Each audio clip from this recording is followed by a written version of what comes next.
നമസ്കാരം. ജപ്പാനെ പോലെയുള്ള മിക്ക രാജ്യങ്ങളും വളരെ പെട്ടെന്ന് തന്നെ വളർന്നത് രണ്ട് കാര്യങ്ങളിൽ ഫോക്കസ് ചെയ്തതുകൊണ്ടാണ്. അഗ്രികൾച്ചർ ആൻഡ് എഡ്യൂക്കേഷൻ, കൃഷിയും വിദ്യാഭ്യാസവും. നെഹ്റു ഇത് രണ്ടും തഴഞ്ഞു. എന്നിട്ട് സോവിയറ്റ് മാതൃകയിൽ പൊതുമേഖലയിൽ ഹെവി ഇൻഡസ്ട്രീസ് പ്രോത്സാഹിപ്പിക്കുവാൻ തുടങ്ങി. അവിടെ പണിയെടുക്കുന്നവർക്ക് ഭക്ഷണം കഴിക്കുവാനില്ലെങ്കിൽ ഈ ഇൻഡസ്ട്രീസ് ഒന്നും മുന്നോട്ട് പോകില്ല എന്ന് മനസ്സിലാക്കുവാൻ നെഹ്റുവിന് സാധിച്ചില്ല. നെഹ്റുവിന്റെ കാലത്ത് അഗ്രികൾച്ചർ എത്രമാത്രം തഴയപ്പെട്ടിരുന്നു എന്നറിയുവാൻ നെഹ്റു ഭരണം തുടങ്ങിയ കാലം മുതൽ അഗ്രികൾച്ചർ പ്രൊഡക്ഷനിൽ വന്ന കുറവ് പരിശോധിച്ചാൽ മതിയാകും.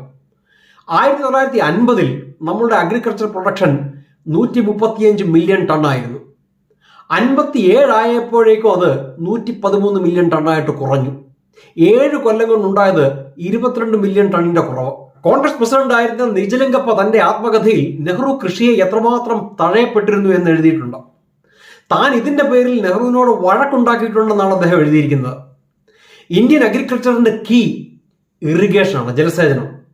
ഇറിഗേഷനെ നെഹ്റു പൂർണ്ണമായും തഴഞ്ഞു. ഇറിഗേഷനെ ഇപ്രകാരം തഴയരുതെന്ന് നെഹ്റുവിനെ ഉപദേശിച്ച നിജലിംഗപ്പയോട് നെഹ്റു പറഞ്ഞത് താൻ ഒരു ഗ്രാമീണനാണ്, തനിക്കൊന്നും അറിയില്ലെന്നാണ്. അതിന് നിജലിംഗപ്പ നെഹ്റുവിന് കൊടുത്ത മറുപടിയാണ് ക്ലാസ്. താങ്കൾക്ക് ഇന്ത്യൻ ഗ്രാമങ്ങളെക്കുറിച്ച് എനിക്കുള്ളതിന്റെ 10-1 അറിവുണ്ടായിരുന്നുവെങ്കിൽ ഇന്ത്യയുടെ സാമ്പത്തിക സ്ഥിതി വളരെ വളരെ ഉയരങ്ങളിലെത്തിയേനെ. ഇതാണ് അദ്ദേഹം കൊടുത്ത മറുപടി. റഷ്യൻ മോഡലിനോടല്ലാതെ മറ്റെന്തിനോടെങ്കിലും നെഹ്റുവിന് പ്രതിബദ്ധത ഉണ്ടായിരുന്നുവോ എന്ന് തോന്നിപ്പോകും. നെഹ്റു ഒരു സോഷ്യലിസ്റ്റ് ആയിരുന്നു, എന്നാൽ അതും അദ്ദേഹം തലതിരിഞ്ഞാണ് ഉപയോഗിച്ചത്.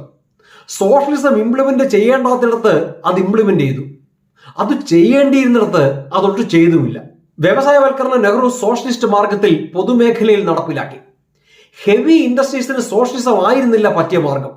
അതുകൊണ്ട് അതെല്ലാം കുത്തുവാള എടുത്ത് നഷ്ടത്തിലായി. അതേസമയം അഗ്രികൾച്ചറും ഭൂപരിഷ്കരണവും സോഷ്യലിസം നടപ്പാക്കാവുന്ന ഒരു ഏരിയ ആയിരുന്നു.